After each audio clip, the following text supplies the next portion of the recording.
Southampton constantly punches below its weight. It's a fantastic city. I've always said, my own humble opinion, once we get the waterfront down at Southampton developed, then you're going to get the TV weather girl for the BBC in the morning. It'll be over to you, Tilly, where are you? Well, I'm down with this wonderful backdrop of Southampton behind me, etc., etc., which they don't feel they can do at the moment. It's all about image. It's all about basically projecting that positive image. We want to do that as much as anyone else. I think one of the great challenges for the city moving ahead is to overcome the political problems here. And I'm not saying about any particular party or any politicians. You know, there's great politicians on all sides. All the parties want to do their best for the city. But we are a classic city which is split. In some ways, three ways, definitely two ways, in some ways three ways between the three main parties, which means in the present system, the way our local government is run, where we have elections every 3 years and then 1 year off, that politicians are always looking over their shoulders, looking for the next vote that's coming along. And we are, I believe, a classic city for having an elected mayor that's brought in on a decent salary, a platform that the majority of people vote for, and they can say, fine, you know, you voted for me, I'm now moving forward with this, and I'm just going to big up Southampton out there, and I'm just going to drive us forward. And I think that's the challenge. Those and other things, like we're constrained within our boundaries here. You see other cities, you know, not just in Britain, throughout the world. Some of them, you know, much larger than here. I'm thinking of, say, places like Toronto, where they've burst out of their boundaries. So you have metropolitan Toronto. We should have metropolitan Southampton and metropolitan Portsmouth that take in and the areas around them. I know it's very, you know, sort of to actually say, should Southampton and Eastleigh and the Waterside and the Hamble and places like that actually be linked together politically? Should we do away with these boundaries, and are we being restrained by this constant fighting on the borders about where development can go, or should we all be pulling together in that way? Controversial, but there you go. So those are the challenges facing Southampton. The role that the paper plays within the community, really, it's basically always twofold. I mean, look, the first function of a newspaper is to make money, unless you're the Guardian. The Guardian is a trust, so therefore it doesn't have to make money. That's a different function for the Guardian. The first role of newspapers is to make money. So when someone says to me, Mr. Murray, you're only printing that because you want to sell newspapers, I go, the penny's finally dropped, has it? Of course it is. If we don't make money, if we don't make a return for our investors, then we're not going to exist. But the other very important role of newspapers at a local level is to be part of the fabric of the local society, local community. We are part of these communities. That's why local media are trusted more than national media. It's very simple. If I'm as cavalier as they are, if I trample over everyone, if I just think, oh, well, that's probably half-heartedly true, that's not quite like that with them, but I've got to go out and I've got to meet those people. I'm going to meet the head teachers of the schools that we might have just trashed for some reason. I've got to go meet the councillors. I've got to meet. So we don't do it. But there's also a very good reason that we actually see ourselves as part of the fabric, and we should be bigging up the city region.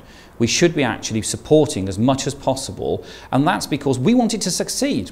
We want it to succeed because if the region succeeds, we succeed.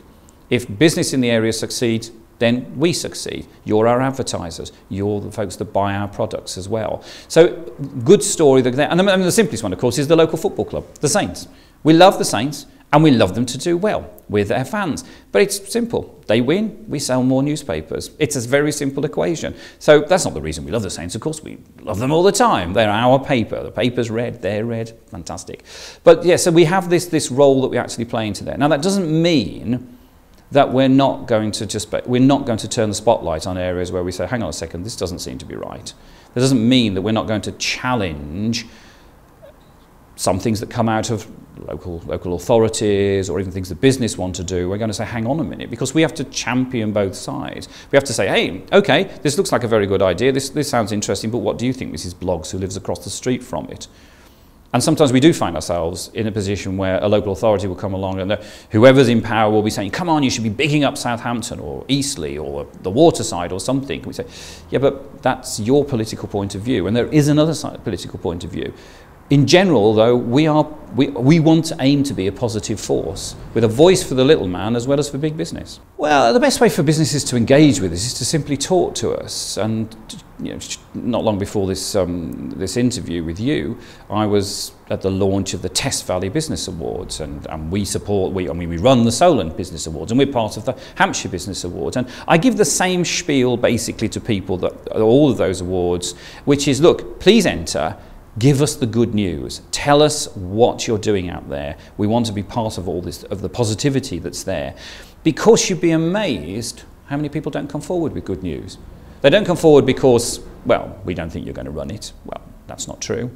Or perhaps, well, we gave you a good news story and you didn't bother using it. Well, okay, occasionally that will happen. We try not to, but that doesn't mean as a successful business you shouldn't keep on trying. Or we're just too busy to give it to you. Because by the very nature of a successful business is you're successful because you're busy and you don't think that basically you should be giving us. So either do it yourself or employ someone to actually come and give us this, engage with us, talk to us. Yeah, we'd love you to advertise as well. Understand that we are a business as well, and giving you and supporting you, there's a price to it from there. But we want to generally be supportive. They can contact me directly or they can contact one of our reporters. We're open for business.